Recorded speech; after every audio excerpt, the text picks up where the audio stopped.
Hello guys, Dustin here.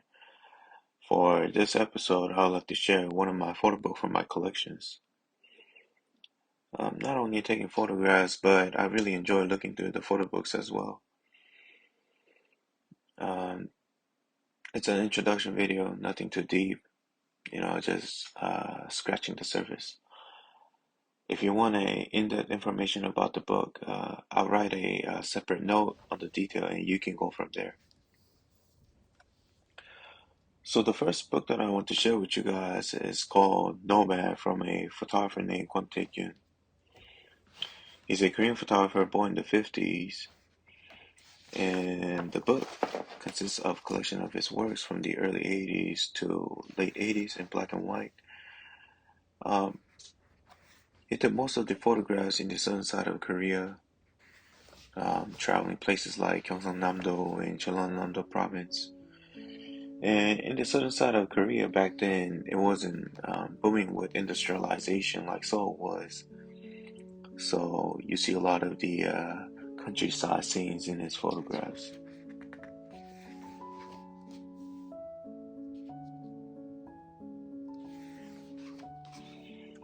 And most of the photographs look like they're done in candid.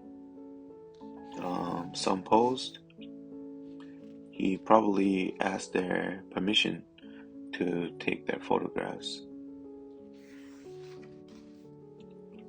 I was drawn to this book because, the first reason was because it was shot by a Korean photographer, not because of the patriotism or anything like that. If I ask you to name at least 2 Korean photographers, can you name any? Because I couldn't until I did some research and some digging on the net. And one of the photographers that I found was Kwon Taegyun, and I fell in love with his photographs. And since I'm in Korea, I wanted to learn more about Korean photographers.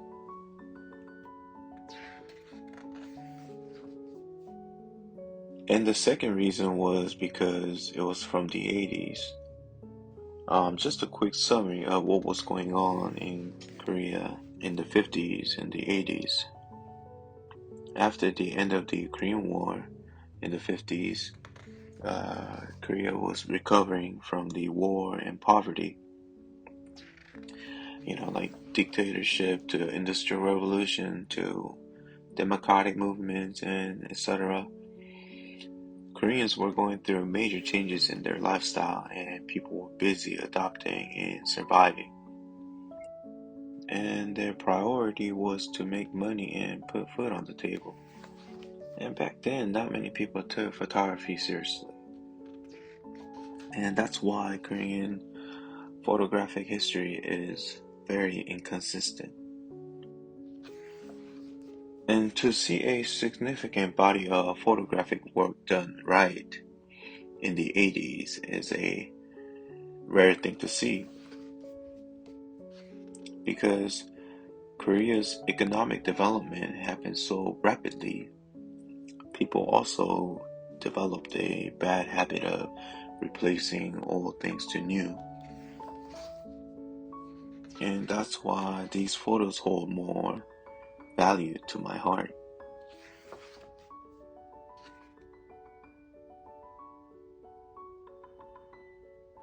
And the last reason was because this book was the only book that he made during his photographic life.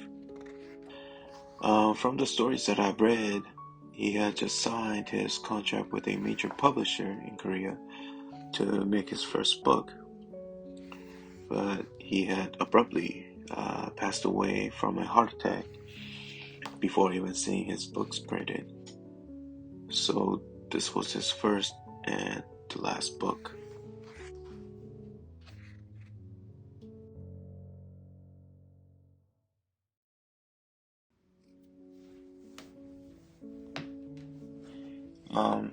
Before I go, I wanted to share 3 of my favorites from the book and wanted to tell you guys why I like these photographs.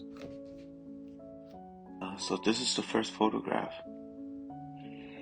And the first thing that I noticed is the eye contact. Feels like it was a quick snap because everything looks pretty natural. I love how the man's eyes draws the viewer's attention and how your eye flows naturally towards the corner of the photo, to the cow, and then to the tree.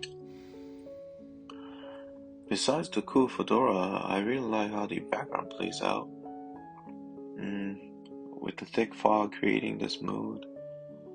I also like how nothing really pops out. Depth of the field feels like it was chosen properly and everything looks balanced.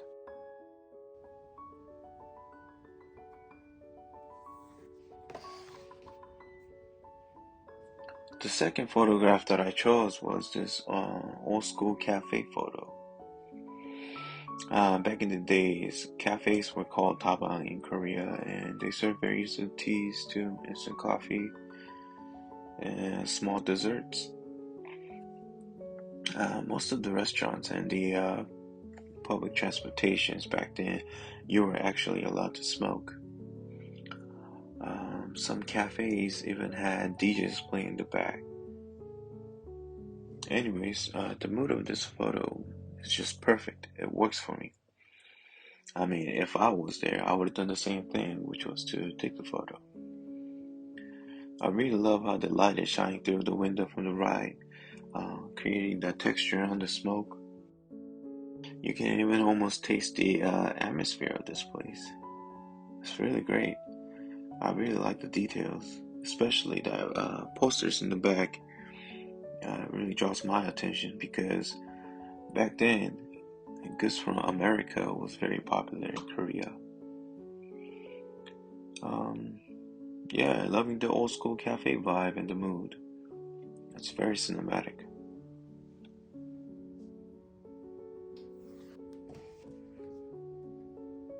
This is the last photo that I chose. It looks like it's a photo of him and his friend having a drink. But the first thing that I notice is this distortion on the back, on the right side, telling me that this photo was shot with something wide, maybe like 28mm. I really dig the mood and how the window light is creating this contrast, making this scene more dramatic. I also like the composition of this scene, how the foreground object lines up with the background objects. Like the man's expression of not again kind of look. You know, I can actually imagine being there, focusing my lens to the table and quick lean back and snap, trusting the wide angle and the zone focus.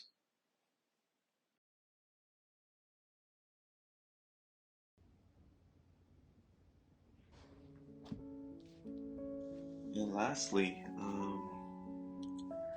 I highly recommend this book if you're interested in Korean culture or you like the black and white photography, street photography, or even the 80s vibe.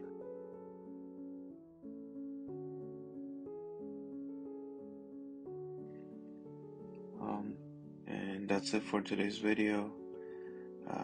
Thank you for watching. Goodbye.